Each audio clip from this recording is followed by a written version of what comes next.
Hi, my name is Maya, and this is our floating wetland project. So, what is a floating wetland? As we learned earlier in class, a floating wetland is an artificial buoyant platform that floats on water where plants are grown to help treat polluted waterways.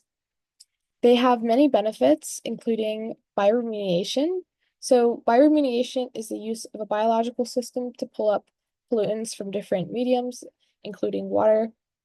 And bioremediation is done through the creation of biofilm on these root systems that create where microorganisms and bacteria grow to help degrade and pollutants and help the roots uptake nutrients.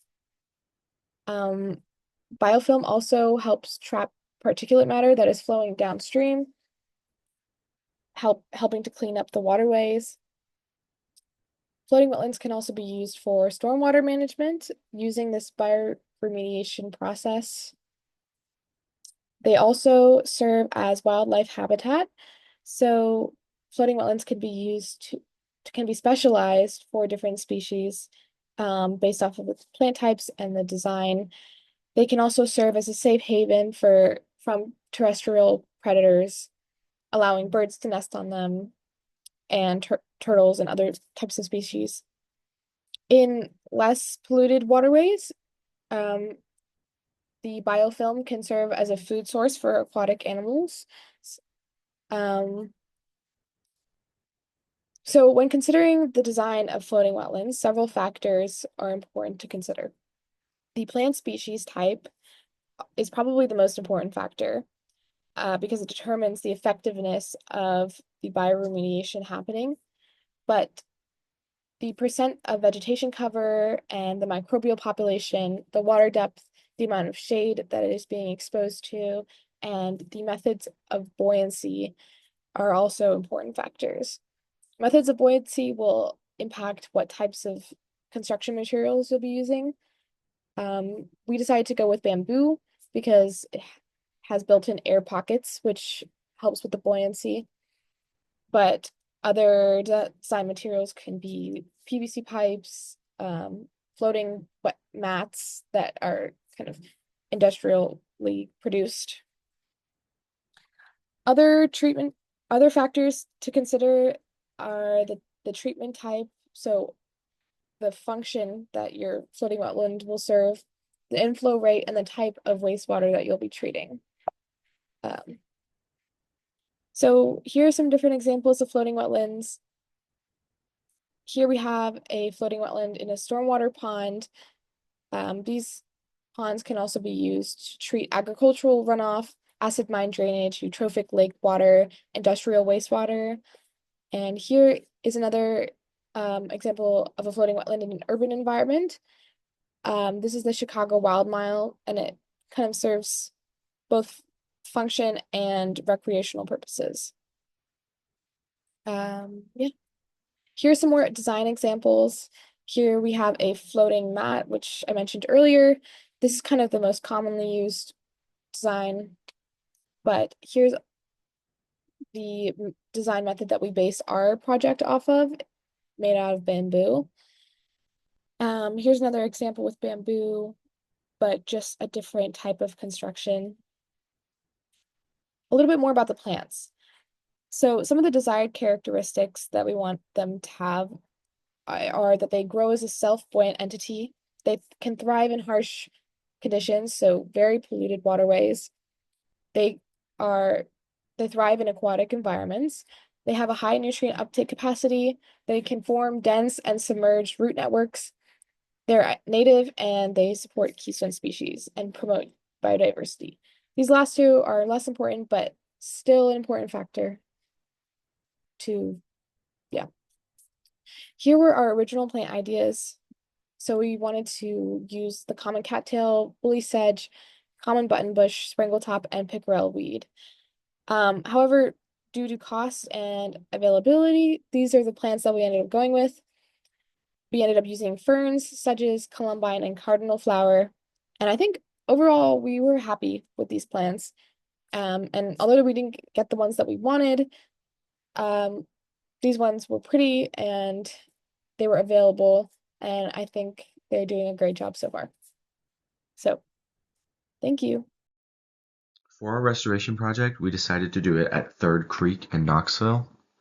Um, I'm going to talk a little bit about where Third Creek is, what Third Creek is, why we decided to do our project here, um, and what types of pollution plague Third Creek. Um, in this picture, there's some geese in the background at Third Creek who are hopefully enjoying the creek, although maybe not given some of the problems it has. So here I've mapped out where Third Creek flows from and flows to.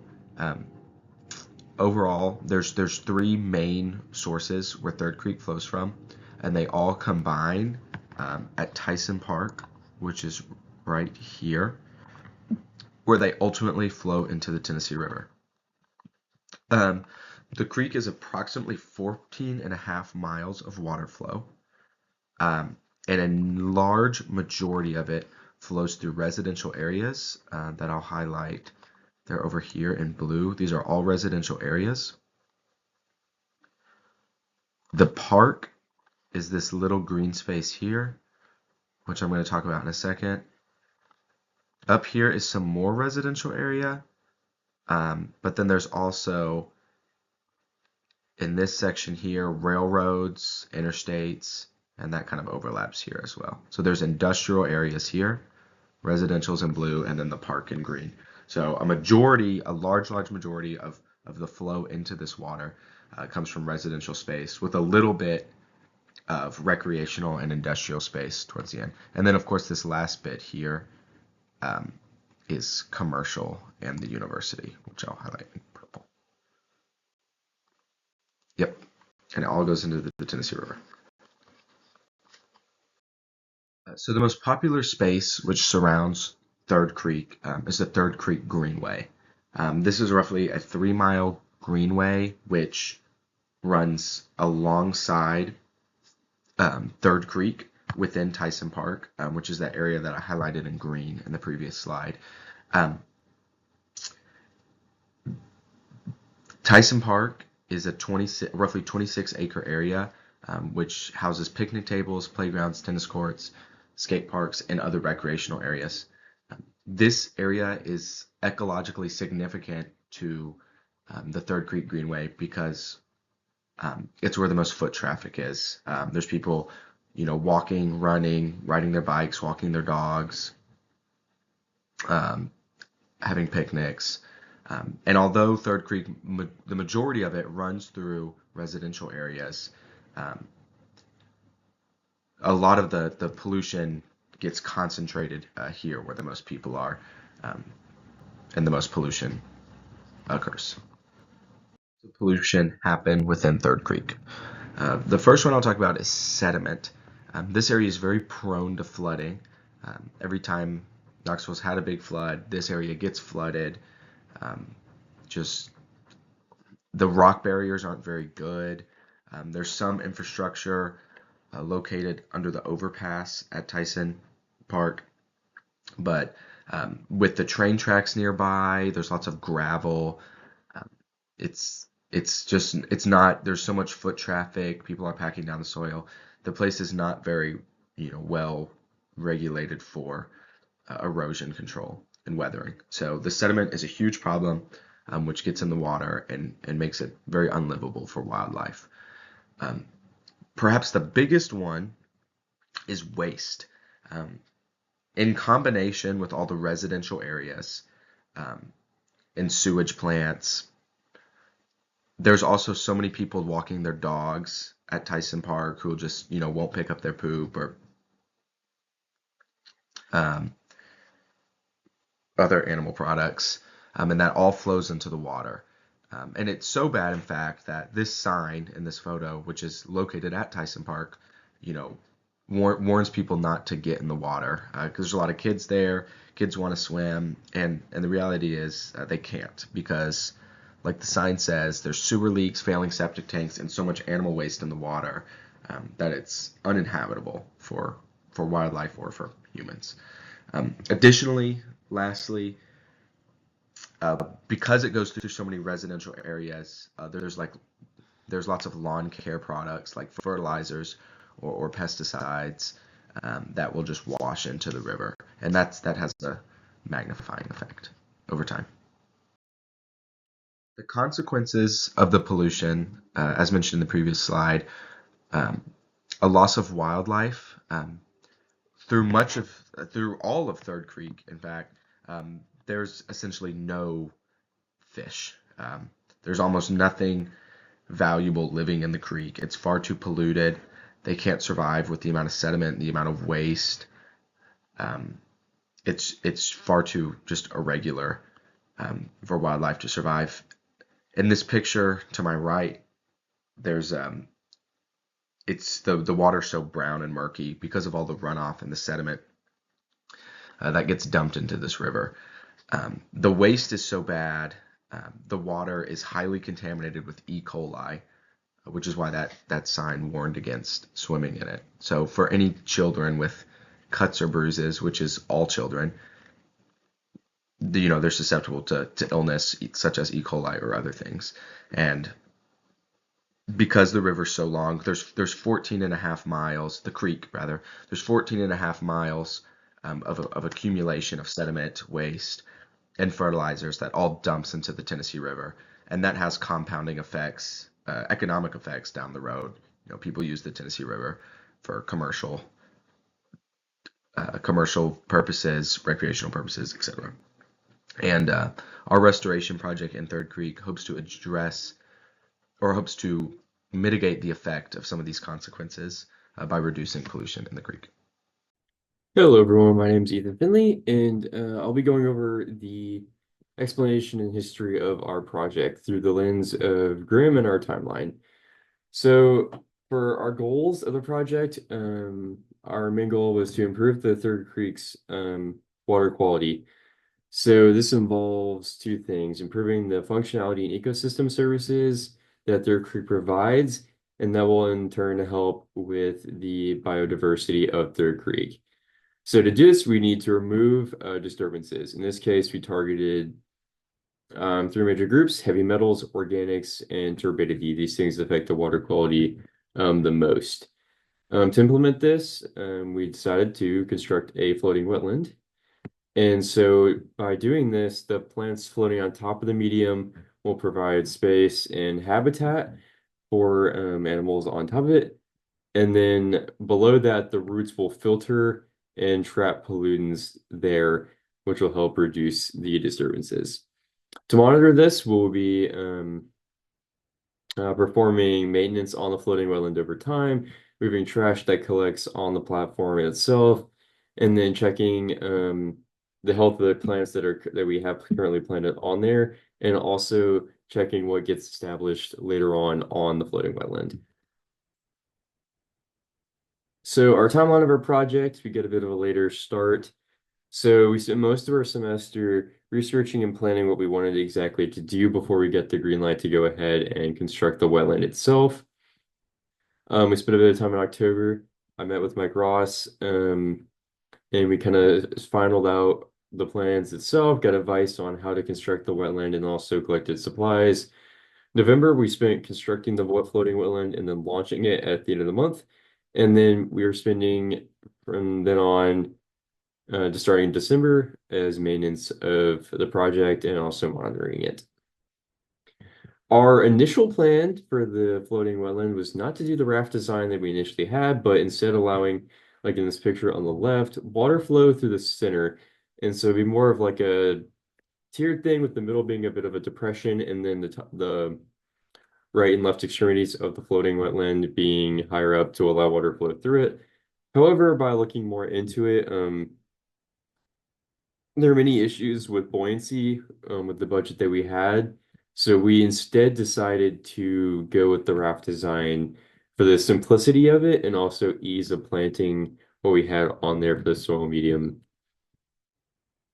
Our initial site idea, we wanted initially to go in this full sun site by the UT Gardens and near where Third Creek meets the Tennessee River. This is where we found other floating wetlands before and where we assumed we would be initially going. So we had planned for full sun conditions with that, and that would include perennials and grasses. Instead, after my meeting, Mike Ross wanted us to go to a site that hadn't been used before, which was by University Commons and that mural on the corner um, of Third Creek Greenway. The site was part sun, and so due to this, we need to change up the composition of the plants we used, which includes instead of perennials, we went with ferns. They're more tolerant of the shade, and we also use grasses that are more shade tolerant as well, but also would still be able to use the sunlight like the ferns. Materials we used, we did not have a saw, so we went with one with Mike Ross's recommendation. So it had a fine blade to it to make cutting easier. We used metal wire and UV treated zip ties for high important areas that would need structural stability and for it to be in place very rigidly. This includes like corners and also kind of the centers of each corner of the raft. So we would use those spots for very important locations, and then the rest we use twine to bind everything else together. We use burlap fabric on the raft in order to keep the soil in place so that we wouldn't add to the problem of turbidity into the stream. To save on cost, we also cut down bamboo ourselves, which was gathered from UT Creamery by the non-commuter remote lot across from Sorority Village. So the patch of trees in the bottom right corner, the blue square I highlighted, that's all bamboo, so we could have free reign just in cutting down however much we wanted out of that spot. You'll get more of this in the construction section of the project. However, for the assembly of the raft, in order to get as much buoyancy as possible, we um, we filled the raft design with just as many pieces as we could. In between the nodes of the bamboo itself, there's airspace in there. So the more we had, the more airspace, meaning more buoyancy the wetland had. Otherwise, the burlap we used kept the soil in place, and we kind of cut out holes for the plants so it's on top and below the plants itself, and then we attach it to the side of the creek, where it now is. So as we go on, the big things we're trying to monitor over time here is what gets established. Nothing has yet, but after football games, we noticed a lot more trash building up on there. So we just gotta kind of remove that stuff over time. And then also it's getting stuck occasionally on the stream bank. And so because of that, we're thinking about giving more slack to the ropes and also kind of rotating it to where it makes, instead of a square like it is right now, make it to more of a diamond. That way it's not, and give it more slack to where it sits farther in the creek. That way it's not acting as sort of a trash funnel instead of just letting the trash rotate around it. Because yes, the wetland is trying to slow kind of the movement of the creek and reducing a bunch of other things, but we can't let it hinder the movement. Um, so just kind of making sure that it's doing good and also checking after storms and increases and decreases in water level, just making sure that it's okay over time. My name's Jackson. I'm going to be discussing the design process for our wetland, where we started, some changes we made, and how it turned out. So originally, we wanted about 3 by 3 foot wetland, and we were going to use a buoyant mat to get this done. It's available commercially, so it just is laid out very nicely, easy to use.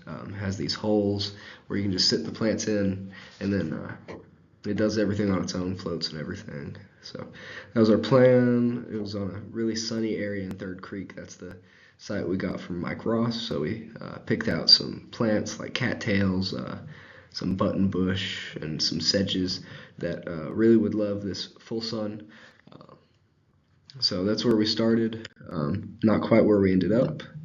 We were still able to keep this 3 by 3 foot size that we wanted.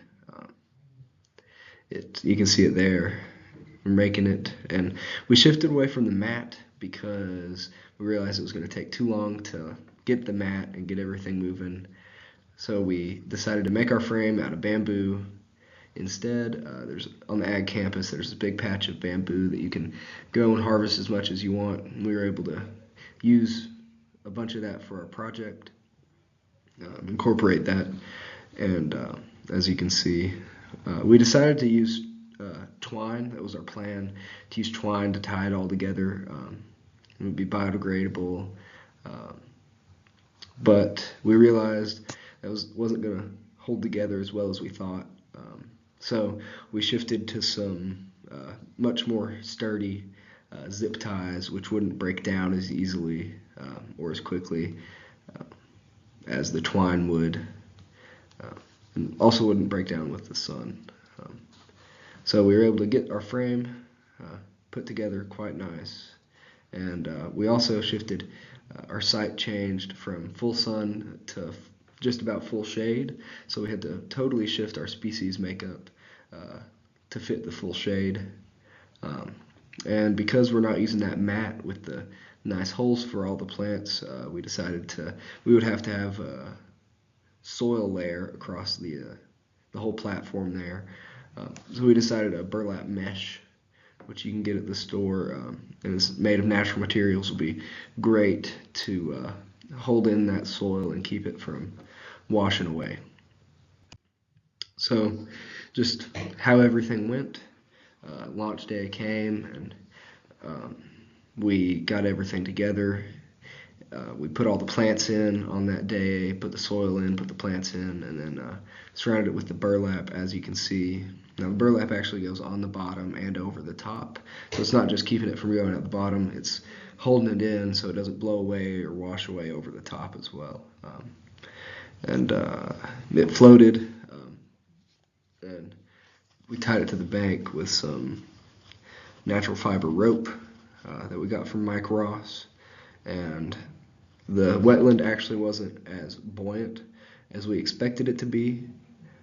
It sat just a little bit lower in the water than we were comfortable with. So we went back, harvested some more bamboo, and went back and tied that in to the wetland. You can see it there on the left and the right on that left picture.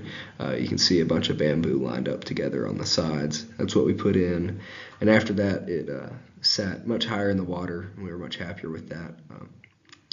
And we also extended our ropes a little bit after launch because water levels over a couple weeks after launch, water levels really went down in the creek, and the wetland was kind of just sitting on the roots that are actually below the water there, which we were afraid it might tip over or something. So we just extended those ropes so it could not be limited and pulled closer to the bank.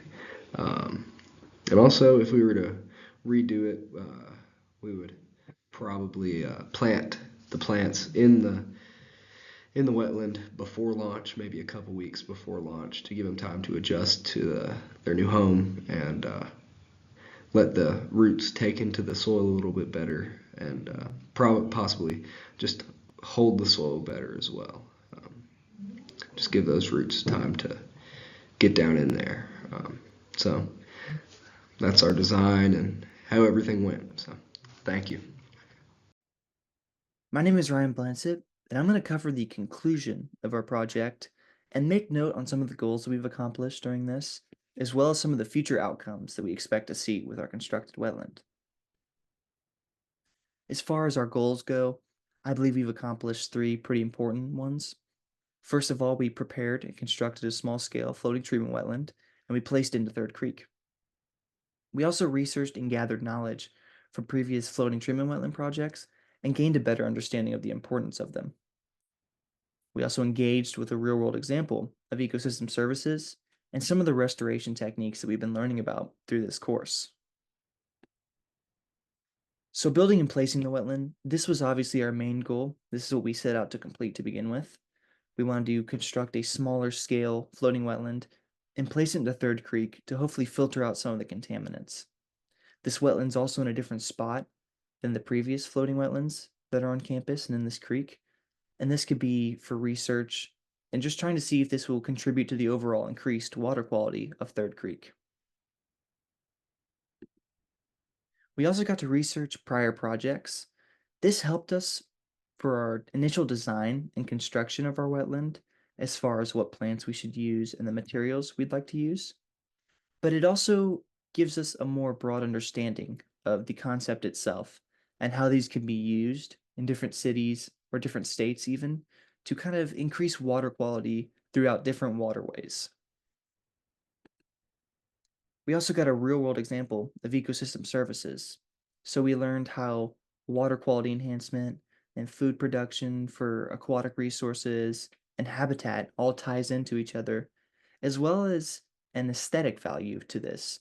We get to learn where we place it and how this would look to people going by the creek, and how it will kind of contribute to the overall ecosystem.